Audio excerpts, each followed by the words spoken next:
Avec la permission du Rabbi Meir le Juste, l'honneur de notre maître et guide, il a demandé d'organiser ici le repas de la Iloula pour l'élévation de l'âme de la grand-mère Juste, une femme d'un engagement extraordinaire. À un très jeune âge, elle a quitté sa terre natale et la maison de son père en Espagne, puis elle est venue s'installer au Maroc, où elle a soutenu le grand-père, homme grand et saint. La Ménorah pure, notre maître Rabbi Meir Abou Hatzira, est celui qui a établi toute la lignée et tout ce qui existe aujourd'hui.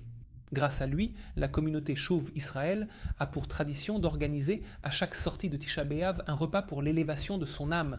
Bien que nous soyons tous épuisés par ce jeûne difficile, nous dirons une parole brève et fondamentale pour lui rendre hommage.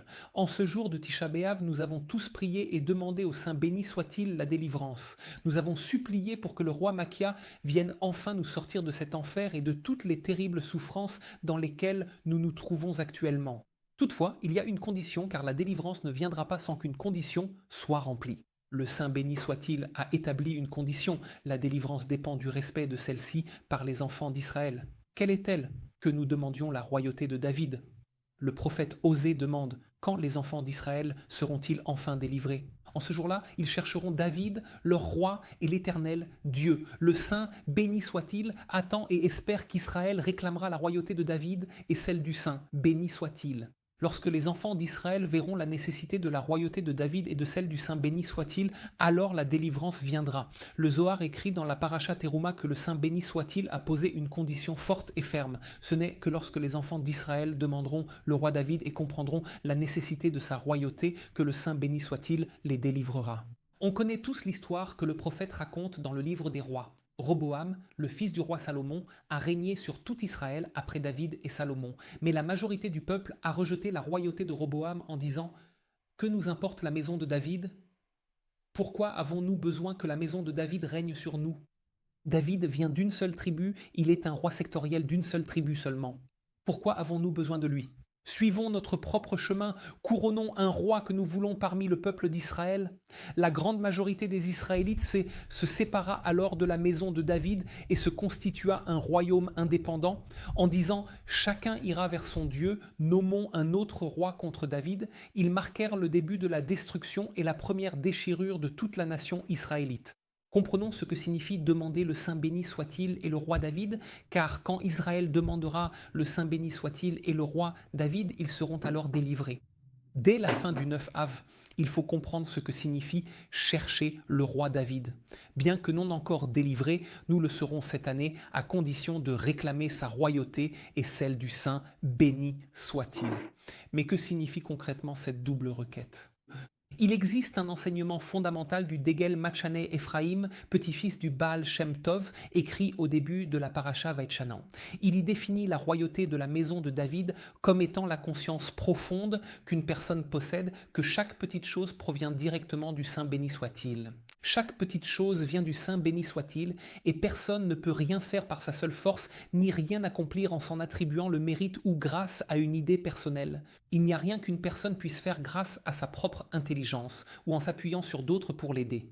Telle est la royauté de David. À ses propres yeux, il n'était rien du tout. Le roi David savait que, bien qu'il soit un grand roi régnant sur des peuples entiers, il n'était en réalité rien, un néant total. « Et moi, je suis un ver, et non un homme », disait-il. « Je ne suis rien, je suis un ver, et non un homme. » C'était cela, le roi David.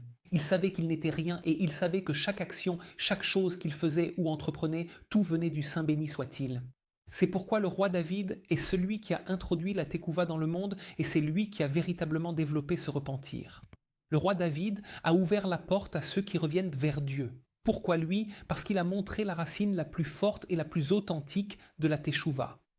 Comme l'explique notre maître Rabbi Yitzhak Cohen de Lublin, le repentir véritable naît quand l'homme déclare de façon absolue qu'il n'y a rien en dehors du Saint, béni soit-il. Affirmer qu'il n'y a rien hors du Saint béni soit-il fait que même la faute commise relève de lui. Il la change alors en mitzvah et transforme la culpabilité en mérite.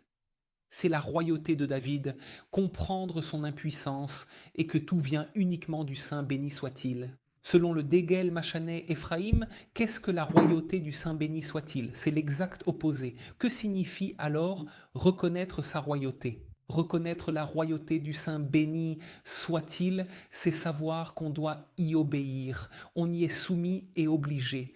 Qu'est-ce que cela signifie? À quel moment acceptons-nous le plus fermement la royauté du Saint béni soit-il sur nous? Le schéma, écoute Israël, l'Éternel est notre Dieu, l'Éternel est un, c'est le joug de la royauté céleste. Cela signifie reconnaître le Saint béni soit-il comme roi et par notre libre arbitre respecter ses paroles. Si l'on sait que tout vient de Dieu et qu'on ne peut rien sans sa force, alors la crainte n'a plus de place. Qu'est-ce donc que la crainte? C'est que je crains de fauter, je crains de me tromper, je crains d'abîmer, je crains de faire quelque chose de mal, de grave, de difficile et de pas bien. Qu'est-ce que la crainte? C'est lorsqu'on craint et sait qu'on a en soi la force et la capacité de nuire et de mal agir. C'est la royauté de la maison de David et celle de Dieu. La royauté de David, c'est comprendre que tout vient du Saint béni soit-il.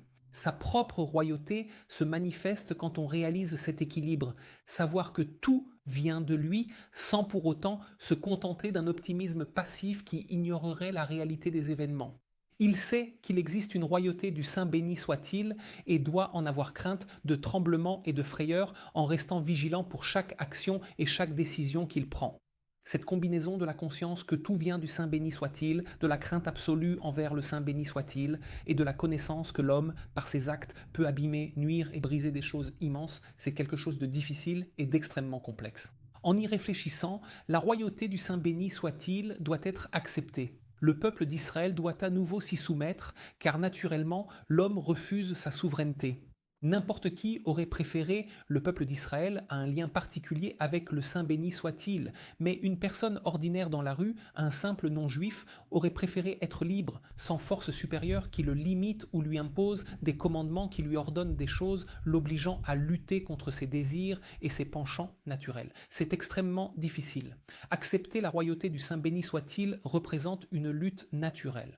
L'acceptation de la royauté est ce que le peuple d'Israël a vraiment désiré. Il n'est pas venu dire au Saint béni soit-il, sois notre Dieu et notre Saint béni soit-il. Pas du tout. Israël est plutôt venu demander qu'un roi règne sur lui. Le peuple d'Israël est venu trouver le prophète Samuel pour lui dire « Établis un roi sur nous, donne-nous un roi ». Alors, qu'observons-nous? Que la demande d'avoir une royauté est bien une demande du peuple d'Israël, tandis que celle de voir le Saint béni soit-il régner sur eux est effectivement une volonté divine qu'il a accordée au peuple d'Israël. Pourquoi en est-il ainsi et comment concilier cela? Cherchons à comprendre à travers une autre loi. La mitzvah du schéma est l'acceptation sur nous du joug de la royauté du Saint béni soit-il. En récitant le schéma « Écoute Israël, l'Éternel est notre Dieu, l'Éternel est un », on affirme sa foi. Une personne est tenue de réciter le schéma à chaque instant et à toute heure. Cela signifie qu'il faut le réciter chaque jour, le matin et le soir, à l'exception de 2 cas précis où cette obligation ne s'applique pas. Si une personne est occupée par une mitzvah, la règle est qu'elle est alors exemptée d'en accomplir une autre. C'est une règle qui s'applique à toutes les mitzvot et qui s'applique aussi à cette mitzvah de la lecture du schéma. Celui qui gère le rachat des captifs ou autre mitzvah majeure est dispensé du schéma. Et il y a une autre mitzvah différente pour laquelle celui qui s'en occupe est aussi exempté de la lecture du schéma, c'est celui qui se marie. La Mishnah précise au 2e chapitre de Berakot qu'un nouveau marié est exempté de lire le schéma la première nuit. Mais au juste, pour quelle raison cette personne est-elle dispensée de cette obligation? Il n'a pas besoin de réciter le schéma, il est exempté de cette mitzvah. Pourquoi? Car pour les autres mitzvot, il n'en est pas dispensé. Ce fiancé qui se marie, pourquoi la Mishnah dit-elle cela? Parce qu'il est occupé par une mitzvah. Nous voyons que ce fiancé peut accomplir la mitzvah des kiddushin, saluer ses invités, danser et écouter des chansons. Il peut tout faire. Pourtant, de cette mitzvah si importante, fondement du judaïsme sur lequel tout repose, la lecture du schéma, il est exempté. Pourquoi est-il dispensé précisément de celle-là? Il peut faire tout le reste et il a du temps libre, mais la seule chose qui pourrait nuire à son projet de vie, c'est la lecture du schéma. Pourquoi? Quelle est la raison pour laquelle on a précisément exempté l'homme de la mitzvah de la lecture du schéma la nuit de son mariage? Mais au fond, qu'est-ce que c'est en réalité ce moment précis où une personne se marie? Une personne construit toute sa vie, elle commence toute sa vie, elle crée toute sa vie. À un tel moment, il y a généralement beaucoup de pression sur la personne, beaucoup de peur aussi. Est-ce que je vais réussir ou bien non? C'est aussi la raison pour laquelle nos sages ont exempté une personne qui se marie de la lecture du schéma. La Torah évoque déjà qu'il marche avec toi sur le chemin et la personne s'inquiète. Comment bâtir ma vie et subvenir à mes besoins? Pour la première fois, elle entre dans le parcours de sa vie et s'engage dans sa propre construction. Elle ne dépend plus de ses parents ni d'autrui, elle doit désormais, par ses propres moyens, gérer sa vie. C'est pourquoi, lors d'une telle nuit, on est exempté du schéma pour ne rester lié qu'à la royauté du roi David. Privé de royauté céleste, il ne garde que celle de David, la connaissance du Saint béni soit-il. C'est la formule d'apaisement pour le calmer. Tout vient du Saint béni soit-il. Tu n'as pas à être effrayé à ce point. Tu n'as pas à être inquiet à ce point. Le Saint béni soit-il protège, pourvoit et veille à tout. Il unit les couples et s'occupe de chaque chose. En cette nuit où l'homme fonde sa vie, en cette nuit où il la perfectionne et la construit, alors qu'il porte tant d'inquiétudes et de difficultés, on le dispense du joug céleste dont le symbole est que tout dépend de l'homme et on ne lui laisse que la royauté du roi David. Qu'est-ce que la royauté du roi David ? La conscience que tout vient du ciel, l'humilité, l'abaissement, la soumission et l'humilité devant le Saint béni soit-il, et l'homme place sa confiance en Dieu et sait que tout vient de lui. Comme le roi David, qui ne venait pas d'une famille puissante, prestigieuse ou particulièrement importante au sein du peuple d'Israël, et le Saint béni soit-il, sans aucune capacité préalable, l'a élevé à la royauté la plus haute et à la position la plus élevée. C'est cela, la royauté du roi David et celle du Saint béni soit-il. Lorsqu'une personne parvient à la bonne combinaison entre les deux, sachant que tout vient du Saint béni soit-il, que chaque acte, même le plus petit, vient de lui, sans pour autant se déresponsabiliser, ni ignorer que chaque acte a une influence et entraîne une conséquence, cette combinaison parfaite entre la royauté de David et celle du Saint béni soit-il apportera la rédemption. Combien de personnes retrouvent tout reviennent à la foi, mais ne suivent qu'une voie, en mettant en avant la grandeur céleste, ils pensent que tout repose entre leurs mains. Ils deviennent alors stricts et fermés, si bien qu'au moindre imprévu, puisque c'est le royaume, ils veulent que tout soit d'une précision absolue. Ou bien des personnes qui vont à l'extrême opposé deviennent des gens qui ne se soucient de rien, sautent, dansent et ne prennent pas leur vie au sérieux. En cherchant à nous rapprocher du Saint béni soit-il, à accepter le règne céleste et la royauté de David, toute forme d'excès n'est pas une bonne chose. L'équilibre entre l'exigence de la royauté de David et celle du Saint béni soit-il est ce qui apportera la rédemption complète et la chose parfaite à la fin des temps. Et encore un autre point sur ce sujet, ajoutons encore une chose à ce propos comme un complément à cela. Dans le traité Bérakot, page 17, il y a des passages de la Guémara vraiment très intéressants et tout à fait fascinants. Quels passages? Ce sont les prières que les grands Amoraïm et Tanaïm disaient chaque jour. Les Tanaïm et Amoraïm avaient des prières et des paroles quotidiennes. Rabbi Yehuda Hanassi, Rabbi Yohanan, Rabbi Eliezer, ces justes ayant dirigé le peuple d'Israël durant des siècles, sont les fondateurs de la base du peuple d'Israël. Comment le peuple d'Israël doit-il vivre et parvenir à subsister tout au long de cet exil jusqu'à la venue du Messie? Il y a certaines de ces paroles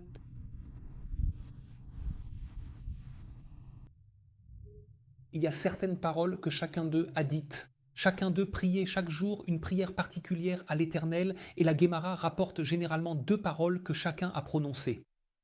La première est en fait une prière qu'il adressait à l'Éternel et la seconde est une maxime qui lui était familière. Chaque Tana et chaque Amora avait une prière qu'il récitait chaque jour à l'Éternel. À la fin de la prière, il ajoutait une prière supplémentaire. Et la seconde chose, c'est une maxime qu'il disait, une maxime qui lui était familière. Comme dans les maximes des pères, où ce traité rassemble toutes les maximes, les paroles d'esprit, les paroles de sagesse et les principes essentiels pour la vie que les Tanaïm et les Amoraïm disaient. De la même manière ici, la Guémara a rapporté et cité plusieurs phrases qui étaient constamment sur les lèvres des Tanaïm et des Amoraïm. Et si nous prêtons attention à la maxime couramment dite par Rava, le grand et juste maître, dont les discussions et les paroles de Torah sont si souvent mentionnées dans la Guémara comme des paroles d'acuité et les plus grandes lumières. Regardons la maxime qu'il disait chaque jour et nous en comprendrons des merveilles extraordinaires. Selon la Guémara, Rava disait « Mon Dieu, avant d'être créé, je ne valais rien, et maintenant, je ne vaux pas mieux. Poussière vivant, je le serai plus encore mort. Me voici devant toi comme un récipient, plein de honte et d'humiliation. Que ce soit ta volonté éternelle, mon Dieu, que je ne faute plus, malgré mes souffrances et les maladies. La Guémara rapporte que Rava de Zouti disait cette prière lors de la confession, une parole qui souligne la petitesse, l'humilité et le néant de l'homme. Nous ne la disons pas tous les jours. Il y a d'autres parties de cette Guémara que tout le monde dit chaque jour à la fin de la prière. Les Tanaïm, les Amoraïm et d'autres avaient pour coutume de dire cette prière après Yom Kippour. Rava, le juste et le saint, a jugé nécessaire de la réciter chaque jour. Apparemment, pourquoi? C'est ce que le peuple d'Israël, ou les justes de l'époque, disaient dans des moments d'humilité et d'annulation de soi, comme la veille de Yom Kippour, quand l'homme se présente comme néant devant le Saint béni soit-il. Lui, il le disait chaque jour. C'était la prière que Rava récitait. Et en revanche, la parole que Rava disait chaque jour,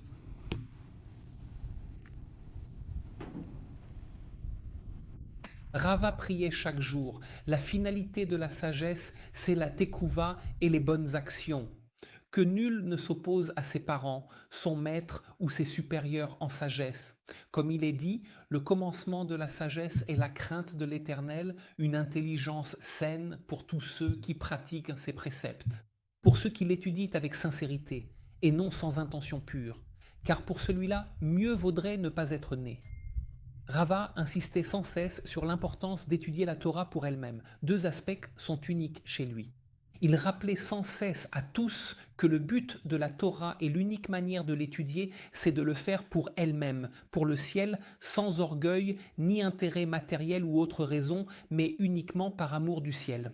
Deuxièmement, Rava répétait sans cesse le message essentiel de Yom Kippour, l'importance de l'humilité, et il le faisait chaque jour de l'année.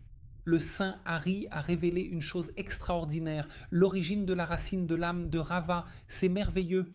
Notre maître, le saint Hari, a révélé et dit que l'origine de l'âme de Rava se trouvait chez Lot, le neveu d'Abraham, notre père. L'âme de Rava, le juste, le saint et le pur, était captive dans les écorces chez Lot, comme beaucoup de justes qui se trouvaient dans ces endroits-là, et à travers différentes histoires et divers événements, ils furent ramenés au peuple d'Israël. Rava, cette grande âme, le saint béni soit-il, l'a envoyée dans les écorces, et de là il fallait la rapprocher de la sainteté, et elle a éclaté pour devenir l'âme du grand et juste Rava. Où était l'âme de Rava? Où était Rava? Chez Lot, le neveu d'Abraham, notre père. Et cela est suggéré dans le verset où Abraham est parti combattre. Lorsqu'Abraham a appris que les 4 rois avaient capturé Lot et l'avaient emmené en captivité, il est parti à leur poursuite pour sauver Lot et tout ce qu'il possédait. Il est alors écrit les biens du fils du frère d'Abraham. Les biens, c'est bien, le fils du frère d'Abraham, écrit le saint Hari dans la paracha Lek Leka. Cela signifie que les initiales forment Rava, pour nous indiquer que l'âme de Rava était en Lot. C'est pourquoi Abraham s'est battu pour lui, bien que Lot ne suivait pas vraiment la voie de Dieu et différait d'Abraham dans ses actions et sa conduite. Pourquoi notre maître, le saint Hari, écrit-il je pense que c'est dans d'autres versets ou dans l'un de ses autres livres, pourquoi écrit-il, pourquoi Rava, pourquoi notre père Abraham est-il allé poursuivre pour ramener Lot, d'entre ces gens qu'il avait capturés et emmenés? Pourquoi notre père Abraham a-t-il couru, est-il parti et a-t-il risqué sa vie, a-t-il mis sa vie en danger pour combattre les rois afin de ramener Rava à lui? Pourquoi? Parce qu'il savait que ramener Lot à lui, parce qu'il savait que chez Lot se trouvait l'âme de Rava, c'est pourquoi il s'est enfui et a couru. Ramener l'âme de Lot et où est passée l'âme de Rava? Alors nous connaissons tous l'histoire de la Torah dans la paracha Lek Leka, selon laquelle toute la ville de Sodome a été détruite et brisée. Dans la paracha Vayera, Sodome et Gomorrhe furent détruites. Dieu renversa ces villes, causant un désastre dont seul Lot et ses filles réchappèrent. Réfugiés dans une grotte, ils croyaient le monde entier anéanti. C'est pourquoi les filles de Lot voulaient assurer une descendance pour le monde. Elles pensaient être les seules survivantes sur terre et craignaient que l'humanité ne s'éteigne. Dans cette intention pure, elles se sont donc unies à leur père et chacune d'elles est tombée enceinte pour donner naissance à un enfant. L'aîné a appelé son fils Moav, ce qui signifie « issu de mon père ». Cet enfant vient de mon père et la fille cadette, quant à elle, a nommé son fils Ammoni. D'où vient cet enfant? Il vient de mon peuple, il vient de moi. Elle était plus pudique et a défini de façon plus générale et plus large d'où venait cet enfant. La fille aînée a dit « Moab, il vient de mon père ». Elle était moins pudique. La plus jeune fille était modeste et avait une grande crainte du ciel. Elle a dit « Cet enfant vient de mon peuple, de là d'où je viens ». Elle a caché cette chose. On comprend ainsi pourquoi Rava insistait tant sur ce qu'on dit seulement le jour de Kippour. Mon Dieu, avant d'exister, je n'étais rien, et là c'est pareil. Que cela signifie-t-il? Où étais-je avant d'être créé? Chez Lot, comme si je n'étais rien. Pourquoi ai-je été créé? Ce n'est pas bien. Après être déjà passé chez la fille de Lot, ce n'est pas bien non plus. Ce n'est ni honorable, ni convenable, ni sacré. Pourquoi dire « je suis poussière » Il le dit simplement pour s'humilier. A-t-il dit de lui-même « je suis poussière » pour s'humilier? Pas du tout. Qui a dit de lui-même « je suis poussière et cendre » Rava voulait dire « j'appartiens déjà au peuple d'Israël ». Il affirmait en faire partie depuis l'époque d'Abraham, notre père. Plusieurs explications détaillent comment, dès cette époque, le transfert d'une partie de l'âme de Rava, passant de Lot à Abraham, notre père, a eu lieu. C'est pourquoi il a dit « Je n'appartiens pas, ne me voyez pas comme avant ma création, quand mon âme était chez Lot, ni même après, quand je suis passé de Lot à sa fille. Pas du tout. Mais alors où? Voyez-moi comme la poussière, comme Abraham, notre père. » Voyez-moi comme Abraham, notre père, qui fut le premier des Juifs, le premier à émerger du peuple d'Israël et le premier à s'être levé du peuple d'Israël. Comment s'est-il exprimé? Il a dit « Je suis poussière et cendre », demandant à être perçu ainsi dans la vie comme dans la mort. Il se revendiquait de la lignée d'Abraham plutôt que de son origine liée à Lot. C'est pourquoi Rava insistait tant pour que la Torah soit étudiée pour elle-même. Tous les justes, tous les saints et nos maîtres, les Amoraïm et les Tanaïm, ont averti qu'une personne doit étudier pour l'étude elle-même. Mais rien n'est aussi difficile que ce que disait Rava. Il avait l'habitude de le dire chaque jour, une expression courante pour lui. Ah, et non pour ceux qui agissent sans cette intention pure. Et quiconque agit sans cette intention aurait mieux fait de ne pas être né. Rava dit que quiconque étudie la Torah et agit par pur altruisme est béni. Sinon, non seulement c'est un tort, mais il aurait mieux valu pour lui de ne jamais avoir été créé ni d'être venu au monde. Apparemment, pourquoi? On dira que l'action non faite n'est pas bonne et que celle accomplie sans intention ne l'est pas non plus. Quiconque agit ainsi une seule fois, il aurait mieux valu pour lui qu'il ne soit jamais venu au monde.